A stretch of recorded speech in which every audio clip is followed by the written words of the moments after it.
Welcome to the Private Practice with Soul podcast. My name is Dr. Brooklyn Storm, and I help private practice owners align their business back with their soul's calling, with their big vision and with their soul's purpose.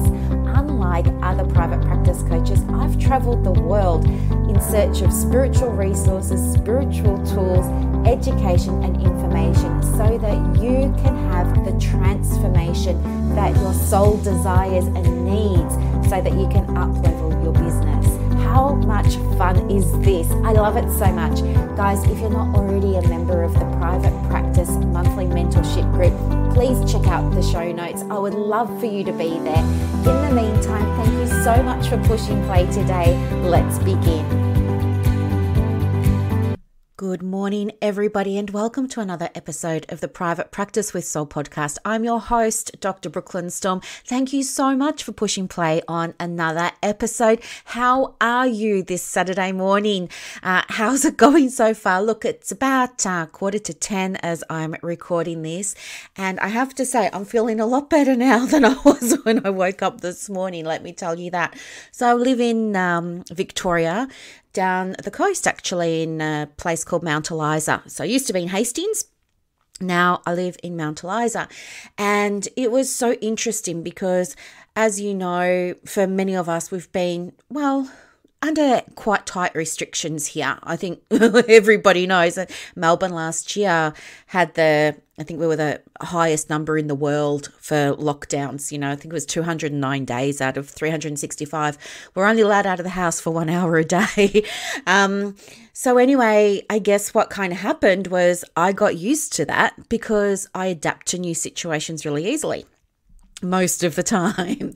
So, I took my business online during COVID, 100% online. I released my lease down on the building in Nepean Highway, Frankston, where I had my 5 treatment room practice and, my contractors and, my big car park and, right opposite the beach. I let go of all of that.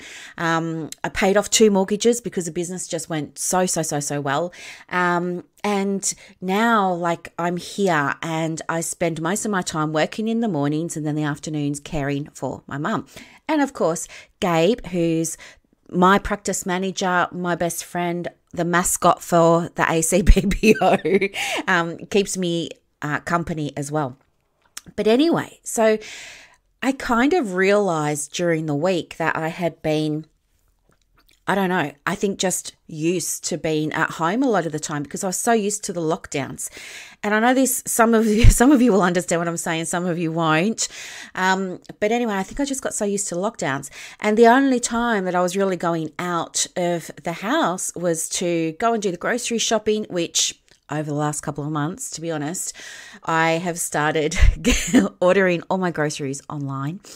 And then I was only sort of going out of the house really just to go and get, medications and stuff like that for mum. So the other day I had done some online shopping and the postie or the courier decided that they weren't going to leave it at the front door like they normally do. There was a little card in my letterbox that said, hey, you've got to go into Mornington and pick up your parcel.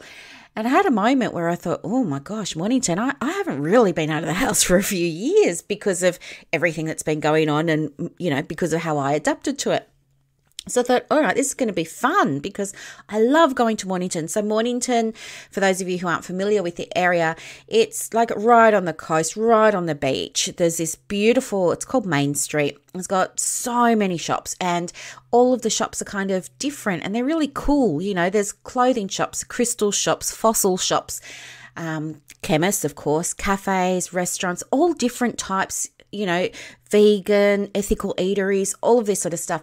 And in the past, I could absolutely drive to Mornington for 10 o'clock and leave at 5 or 6 at night. It's just one of those places where it's just nice to spend a day. Anyway, so I kind of was looking forward to going back to Mornington, but kind of feeling weird about it as well because I didn't know what was going to happen because I'm not vaxxed. So I was thinking, what's this going to be like? Anyway, so I go down and was able to go and get my parcel. It was all good and very happy about that. It was a candle with some big crystals in it. I'll show you later. And then I thought to myself, oh, this is lovely being out. Oh my gosh, I miss this so much, the hustle and the bustle. And it's just a really nice vibe. And it was sunny and ladies were wearing dresses and had their hats on. And, it was just nice. And I thought, yeah, I'm going to walk up and down Main Street and I'm just going to enjoy it until I started walking, and then I saw all the signs up saying, no tick, no entry, all of this sort of stuff. And then I felt this like really taken aback. Like I was kind of shocked. It kind of felt like somebody had just, I don't know, thrown cold water at me or something. I just kind of snapped into reality. I think sometimes I live in the world with the butterflies and the rainbows and my cosmic connections, but this brought me back down to earth with quite a bump. And I thought, oh, what do you mean I can't go in here? Like I always shop in this shop. So it just kind of felt really weird. And then I walked on to the next shop, and that would have a similar sign, and almost, to me, it felt like it was almost an aggressive sign. And I thought, what on earth is going on? And then most shops didn't have any signs. And then there were other shops that had signs that had a great big green love heart. And in the middle of the great big green love heart in white writing, it said, "We welcome everyone. Your choice is none of our business." And so that felt nice, because then I thought, oh, finally, like there's a green light, I can go in somewhere. And it was nice to go into those shops. But you know what? At the end, I was so this street probably takes, honestly, if you just walked from one end to the other and you didn't stop and dawdle and look and poke around at things, you could probably walk it in 10 minutes. But anyway, I called Mum and I was telling her what it was like. And, it was just really weird for me to actually be confronted with this, you can't come in. And anyway, then I said to her, what do you want for dinner? And she wanted noodle box, right? So noodle box is down the end of Main Street. So I walked down to the end of Main Street, and I'm still on the phone to Mum, and I said to her, this is so weird. Like, what if I'm not allowed to go in and order food? And she's like, well, you have to be able to order food. Like, it's not a restaurant, it's a takeaway, you'll be fine. I said, okay. So I hung up and I went to go into Noodle Box, and there's this great big sign, like a poster, saying, we need to check your vax status before you can come in, and you must have the 2 ticks and this, that. And I was like, what? Like, I just want to get a box of noodles. And I was saying to the guy, look, I'm not going to come in. I'll just be out here on the footpath with the other people. Like, can I just, no, not allowed, because I'm not vax. And this was beyond hurting my feelings now. This was offensive. And I drove home without noodles. I drove home and I was thinking to myself, why is this affecting me so much? And it was affecting me because in my training recently, like just last week, gosh, it feels like a year ago, but in my training recently, we were doing a lot of work on values and unspoken values and things like that. So I'd say a lot of my values work had been sort of quietly percolating beneath the surface there. And when I allowed myself to reflect more deeply, what I realized was there was a conflict of values. My values are inclusion, and we're equal, and we're all, I'm for social justice and all of these sorts of things. And, it's how I live. I'm very accepting, and, to sort of be put in a position where, you're not accepted, it kind of made me feel like, yeah, this is a huge conflict of values. But as I said, I'm good at adapting. So I figured that I would just find my own way of dealing with this. And then it was really interesting because there was another lady who I used to do hiking with maybe 5 or 6 years ago. And we were really close, close in terms of we used to go on these big hikes, like 30, 40 kilometre hikes most weekends. And anyway, we still follow each other on Facebook, even though we've not been able to hike for the last 3 or 4 years because of everything that's been going on. So anyway, I said to her the other day, hey, it's so nice to see you on Facebook and I love watching your feed. And we reconnected and, we're going to go for a walk and I'm really excited to see her. But guess what?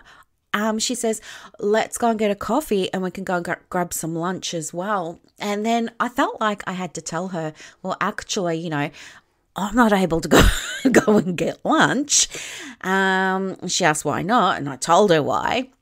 And do you know what? I felt almost like all those things come up, like guilt, shame, embarrassment, humiliation, not good enough, all those sorts of things came up. And I could see she was typing, those 3 grey dots. I could see the 3 grey dots. And I thought, oh no, what's she going to say? And she was like, well, I don't care if you are or you're not, we'll just find a way for us to have lunch. It's not a big deal. Don't worry about it. And I was emboldened by that. So I started to reconnect with other friends.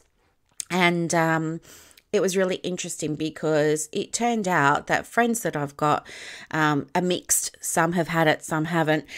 But I realized that the ones who have had it didn't seem to care if I'd had it or not. And that was really, really, really, really helpful. Anyway, and it was eye-opening as well.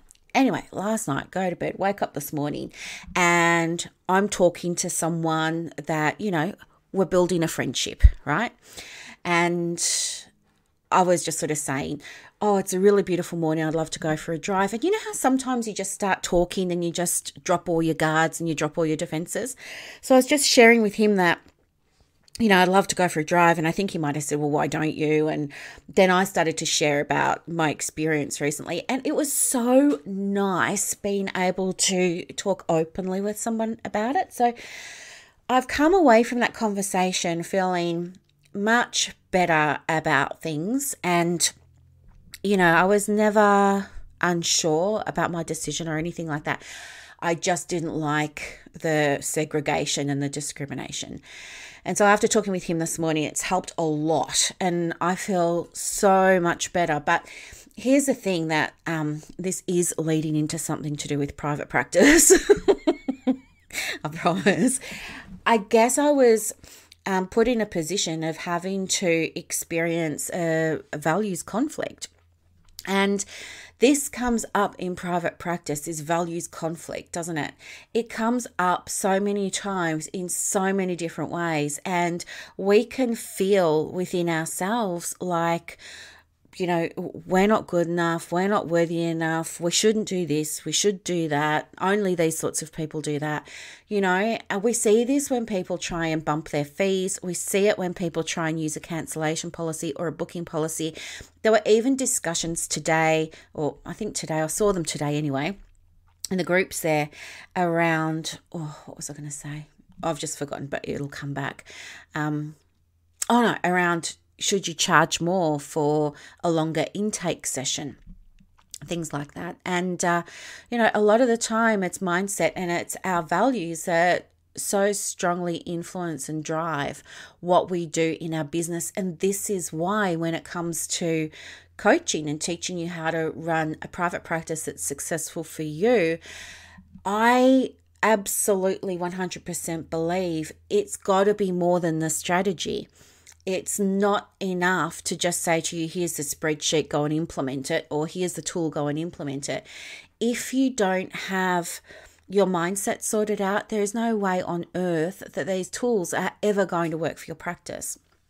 The other thing that I want to share as well, and this came up in the groups this week, was about, so many people saying that they go and do all of this training, but nothing's working. And it was so interesting to hear that. And I contacted a few people and I wanted to unpack it and find out why things weren't working. And guess what the common denominator was? So I spoke to 9 people across the Australian Counsellors in Private Practice online group and also with the Counsellors Connect group. And the upshot of it was people aren't implementing things. So I thought that was really interesting. And once they'd had a chance to unpack it and they realize it's because they're not implementing things. I mean, it sounds obvious to us, right? But here's the thing. A lot of the time we'll sit on the webinar or we'll do the thing and then we think that that's the work. And then we can go for our walk. We could go and have lunch. We could go and do all of those things. But no, you have to actually implement everything. And I've been guilty of that too, doing courses and watching the videos and then, downloading the workbook or downloading the handouts, but not actually doing them. Like I'll doodle on them, but not actually do them. So here's the thing, like if you want to see change in your practice, you have to absolutely implement the things that you are learning about, so that you will start to take that step closer to alignment. And when we talk about alignment, what I mean is that feeling that you have that something's not right versus the feeling that you have that things get to be easy.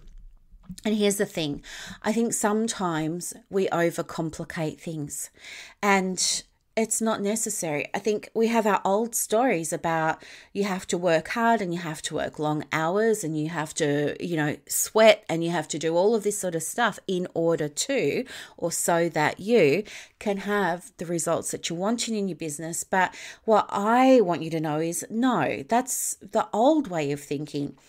The new way of thinking, and what I embody and teach, is that it gets to be easy, because when you're in alignment, that means that the action you're taking marries really beautifully with the beliefs and the values that you have. And that's where it feels really easy. And get this, what if you do something and it feels really, really, really, really easy to you, yet there are other people who struggle with it? And I say to you, hey, you should do a course on that. You should create an evergreen program, get that going. It'll take you a weekend to do, throw it up on your website, let people know it's there, and watch the dollars come in. Now, sometimes I've said that to clients that I work with, and they end up getting overwhelmed by the task because they make it so complicated. And they want to go away and write 20 modules, and each module has 10 45-minute lessons and all of these workbooks, because their mindset says they need to be providing all of this stuff, right? And so because they make it bigger than Ben-Hur, it suddenly starts to feel uncomfortable and like they don't want to do it. And so guess what? They don't do it. They get waylaid, sidetracked, they go and chase the next bright, shiny object. But here's the thing. It gets to be easy. The things that you find easy, other people struggle with. So if you're wanting to create something for your private practice to help you call in a little bit of additional revenue, maybe put together the online program and sell it as an evergreen course, and just keep it super simple. Okay, there are so many ways that you can create additional revenue streams in your private practice in a way that are congruent with your beliefs and that are congruent with your unspoken values. And it's when you have this alignment that you also start to call in the right clients for your practice, because you're no longer trying. There's no efforting, there's no pushing, there's no proving, there's no convincing. It's none of that. It's the same when I know some of you who are counselors do discovery calls. I do them for coaching. I don't believe in them for counseling. I have them for coaching and for my business to business work. Absolutely, because they're huge investments, and I want to make sure that the people I work with are going to get results. So yes, I do them, but I don't do them for counseling. I just figure if you want to book in for counseling, book in for counseling. But even in those discovery calls, that's your opportunity right there to see who is going to be the best fit to work with you. You're not going to do a discovery call to put somebody in your evergreen program.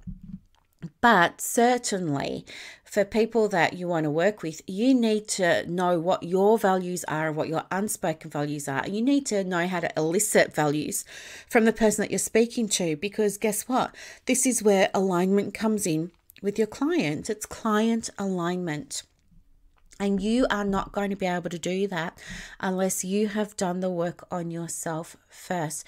And this is the difference between a 10K month for your practice, a 20K month for the practice, a 50K month for the practice, or those of you who are further along, maybe 100K months for the practice. The difference between those practices is the practices that have higher turnovers do less than the ones who have a gazillion products, a gazillion services, a gazillion this, that, and the other, who are energy poor, time poor, feeling overwhelmed. All you need is one client type, one way to help them, one way to get them a result. And you just need one product that will take them from it's got to be free, then it's paid, and then it's paid, and then it's paid. And that is all you do. It's people who have very simple business models for their private practice. You can have a hybrid business model, that's totally fine.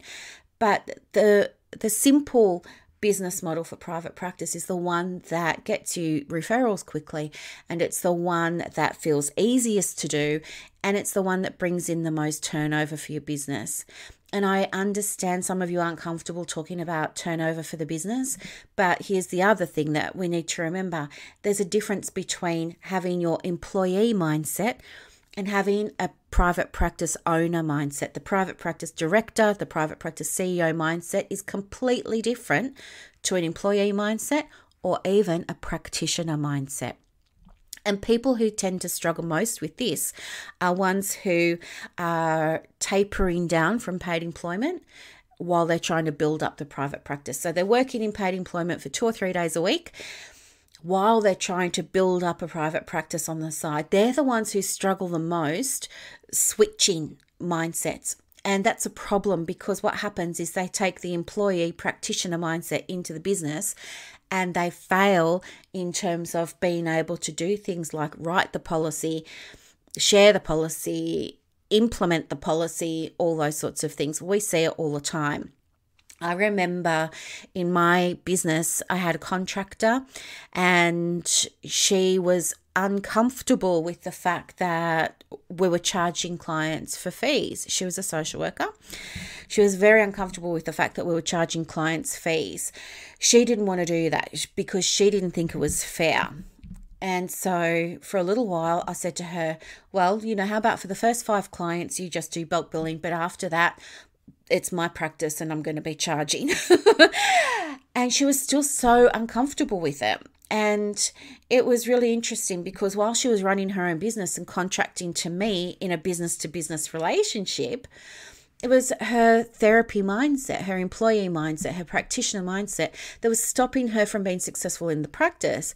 And what happened was other people were contracting to the business. Some of them were in the consulting rooms. Some of them were working from home. But other people were growing their businesses under my umbrella, and they were doing so well and kicking huge goals for themselves in terms of their own business goals around impact, around turnover, around the number of clients that they were helping, all of those sorts of things. So it's important and it's essential that when you're moving into a private practice, you understand the difference between an employee mindset and a private practice mindset. So in a nutshell, I'll share it with you now. This is just my opinion. I love to hear yours. But an employee mindset, think about what you learn as an employee. You learn that you're told what to do. You're given your job description. You're told this is what time you've got to go to work. This is what time you have lunch. This is what time you can leave. These are the rules. Do this, don't do that. These are the expectations. We're going to monitor your performance to make sure you're doing what you're told. There's not a lot of thinking as an employee, but there is a lot of doing, okay? And you're in practitioner mindset. So you're there and you're doing the counseling and you're tracking your key performance indicators because you don't want to get into trouble for not. You're making sure your admin is done on time at the end of the session in case your boss wants to, do a random audit on the files in the practice, and yours need to be up to date. All of that sort of stuff. So you get used to working a certain way, right? You're not in charge of marketing or anything like that. That's happening at a business level. You don't have to worry about your diary. You don't have to worry where the next referral is coming from or anything like that. Your day is mapped out for you to some extent. No, there's variation, but generally speaking, your day is mapped out for you. Your hours are mapped out for you. Your pay is mapped out for you. Your tax is taken care of. Your super is taken care of. All the running costs of the employment, the employer's expenses are taken care of. You don't need to worry about that. All you need to do is just do the therapy. You just need to be the practitioner and do your job. And then what happens is people say do you know what? I'm sick of working for somebody else. I think I want to do this for myself. And I want to do it for myself because, well, I want to spend more time with kids. I want to spend more time with my partner. I'm starting to approach, the point in my life where I want to travel a bit, and maybe I would like to do some online stuff. And I think I just want to start my own business. And then they sit with that idea. It gets really exciting. And then they say, yeah, I'm going to do it. So before they've made a business plan, before they've created a marketing plan, before they've created a marketing strategy or anything like that, they're off and they're making logos and they're registering business names and they're getting ABNs and registering domain names and starting to work on websites without any of this stuff happening, this business stuff happening. They've just taken off without any thought for the business side of running a business.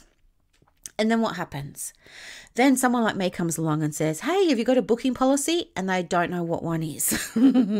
I say, what's a booking policy? I say, hey, have you got a marketing strategy? And they'll say, oh, post all the time on Facebook.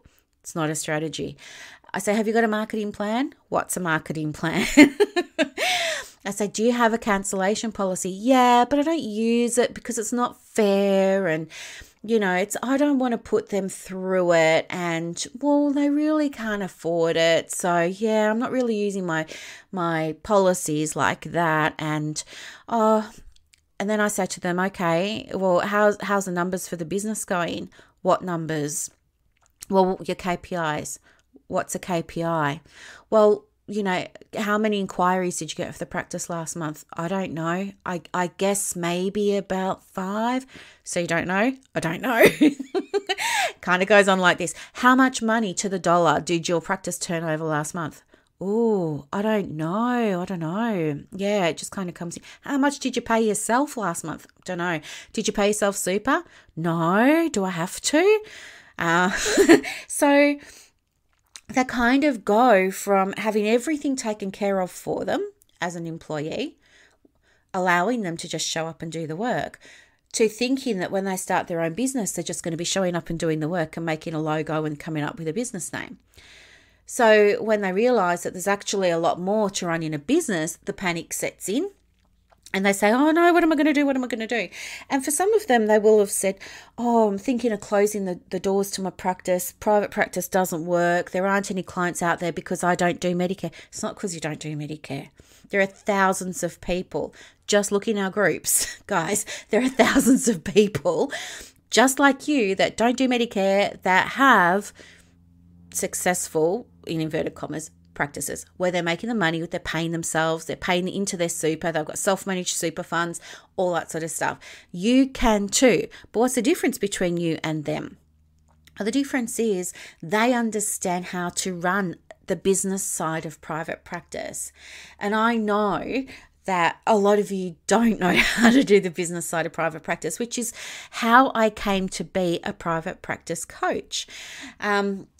The way that came about was because I have been in private practice since 1995. I've opened them, closed them, opened them, sold them, closed them, sold them again. And over time, people started to ask me, can you teach me how to do this? And so that was my entry into private practice coaching. And now it's my thing. It's my main thing. And I love doing it because I love to see people's confidence grow once they know what's required from the business side of private practice. But this comes back to what we were talking about earlier in the day about not only mindset, but about values. And so one of the things that we always do when we work with clients who are wanting to be in private practice, or they're in private practice at the moment, but they're not feeling the level of success that they really want or desire or thought that they would be experiencing, to align their values with the systems and the strategies and the processes. Because when you do that, learning everything just gets so much easier. And seeing clients have the light bulb moment where things just pop into place and click into place, that is the best feeling for me ever. And here's another thing, like just about, I didn't know whether to share this or not.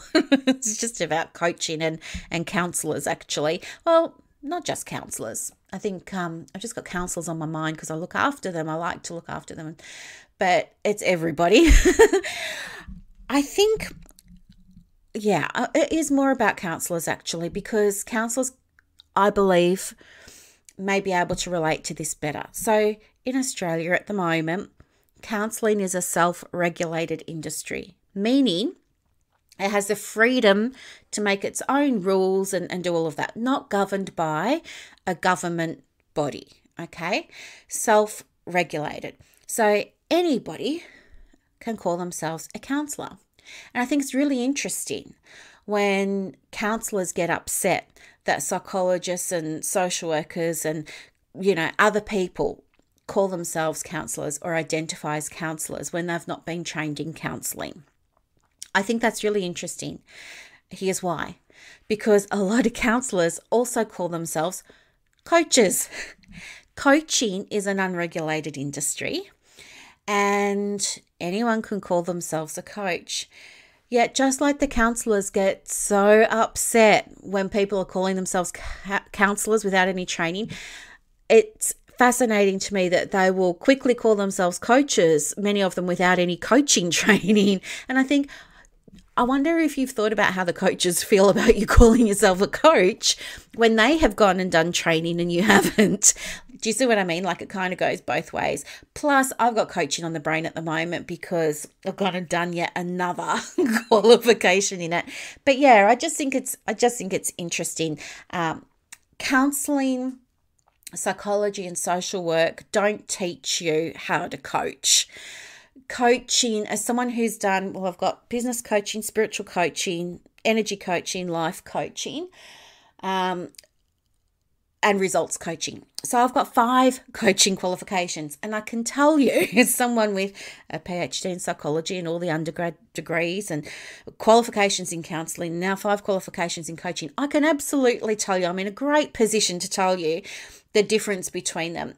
And counselling, psychology and social work are not coaching. If you do not know the coaching strategies and you haven't been trained in coaching, please don't call yourself a coach, because it's like people calling themselves counsellors without any counselling training. It's not ethical. You would say, and I've seen you say, it's not ethical, it's dangerous, it's not okay. Well, guys, it's the same with coaching, okay? If you want to do coaching, then I highly recommend you do the right thing and go and get yourself a coaching qualification. If you're looking to work with a coach, ask them what their qualifications are. See if they've actually got a coaching qualification and which membership body they're registered with. Because just like counselling and social work and psychology, how we have the APS, the AASW, PACFA, ACA, stuff like that. There's also coaching bodies that registered coaches work with. Okay, so always, before you, look, coaching is a lot of money, all right?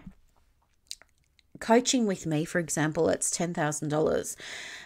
It's a lot of money, and you don't want to pay that money to someone who never did a day of training in coaching. Do you? No. Do yourself a favor. Ask your coaches what their qualifications are, how long they've been doing it for, what their results are. But I've gone off topic. I think the big thing that I wanted to share with you today was about linking back in with your values and the meaning of true alignment. And we've explored that in terms of what this can look like in the business when it comes to business strategy and implementation. And we've had a look at it in terms of private practice mindset versus employee mindset. Well, hang on, I only discussed employee mindset. Private practice owner mindset is a little bit different. That mindset says, I'm running a business. My business is an asset. I have to put my business owner hat on and I have to be a business person. So you have to leave your therapy hat at the door. You have to leave your social justice things at the door. All of that's over there. When you have your business hat on, you need to know what's happening each year in the business, each quarter, each month, each week, how you're tracking the progress so that you know where to reinvest, whether or not you have to reinvest in paid advertising, staff, scaling the business, all those sorts of things. You have to be able to make business decisions. You have to know how to manage your money. You need to know where your clients are coming from. You need to know what the retention rate is of those clients, okay? And I'm not saying you have to deliberately keep people in therapy, but you need to know what the average lifetime value of a client is that works with you. You need to know what their journey is through your practice, because without having a clear journey for that client mapped out for your practice, they're just going to come, stay for a few sessions and disappear. There needs to be a clear pathway for those clients from beginning to end and back again, where it's relevant, but you need to have that in place. You need to have your visibility in place, and that's your marketing message, your marketing strategy. You need to have your marketing plan. You need to have consistent branding. You need to know how to share content with your clients. And the only way you know that is by tracking your insights. You must be looking on, if you're using social, for example, you must be looking at the insights on your business page, on your Instagram, in your groups, to see, what post was most popular this month, what post had the most conversation around it this month, what's the big topic that was happening this month, because understanding that information tells you what your audience want to hear more of, which then informs what you're going to say in the next month or for the next quarter, or, inform a product that maybe you might make to help them, so that they can overcome whatever problem it is that they're all having these big conversations about. You need to know how many people visited my profile this month compared to this month, and what was I doing differently, or what could I do differently. You need to make sure all your posts are branded in some way, shape or form, whether you have your logo on them or whether you use your own hashtag. Okay, so there's all these sorts of things that the private practice owner does that the employee mindset doesn't. And you can't run a successful private practice that's going to give you back your time, that's going to give you back some money, that's going to give you back more choice and more freedom, without being able to do the business side of private practice. And if there's one thing I can share with you, above and beyond everything else, it's that you need to know who your client is.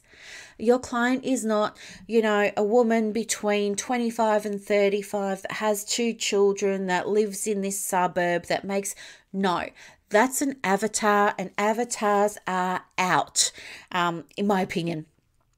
Avatars don't tend to work in private practice. Why? Because the types of clients we work with are very, very different. And I see people using avatars, and I'll say, hey, who's your ideal client? And they'll go and, print off their avatar, and they'll start reading it out to me like a robot, and think, you don't even know who your client is. Like, you need to be able to speak passionately to your client.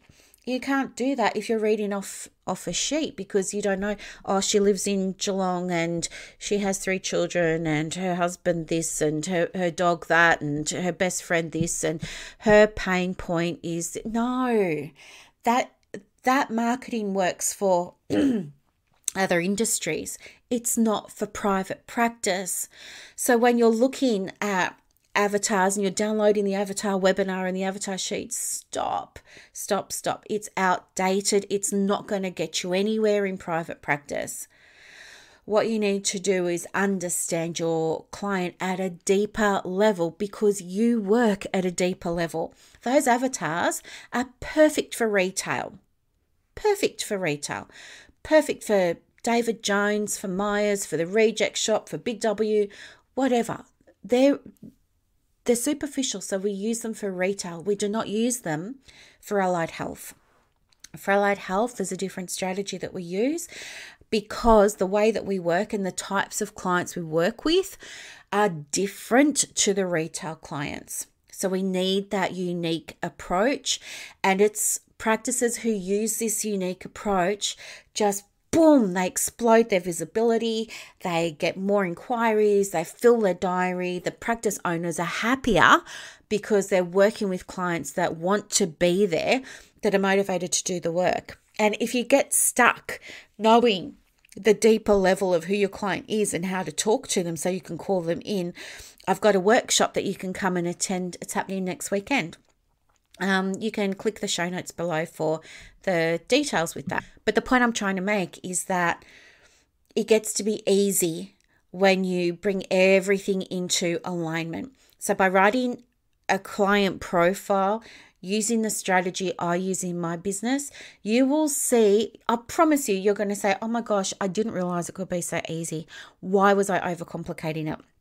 It's going to be easy and it's going to work. Why? Because I know that it does. How do I know that it does? I've got the feedback from people. I've been doing this for years, okay? You wouldn't be here if I didn't connect with my client profile, okay?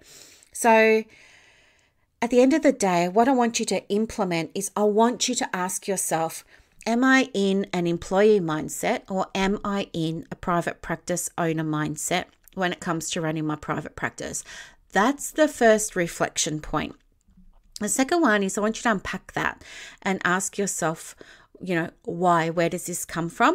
So if you're still in employee mindset, ask yourself, why am I in employee mindset? What do I need to do differently? What will become available for my practice when I do this differently? And what's my next step? Okay, so maybe just hit pause on the podcast, rewind it for 10 seconds and go listen to those questions again and jot them down as prompts for yourself. And just see what your next step is going to be and we'll go from there.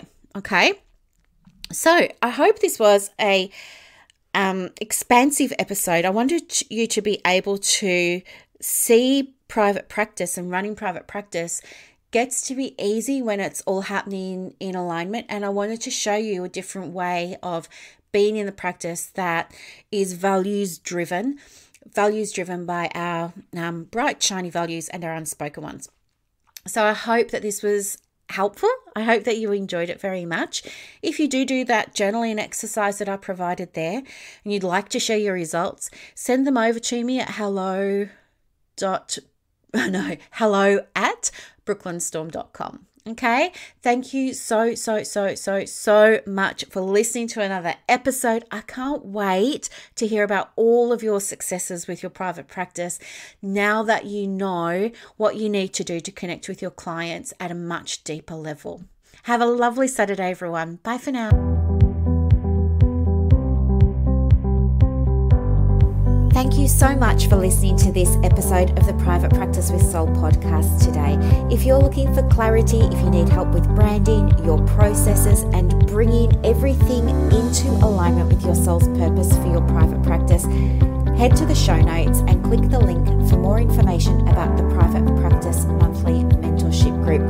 You are going to love it. I can't wait to see you in there. Thanks so much for listening. Bye.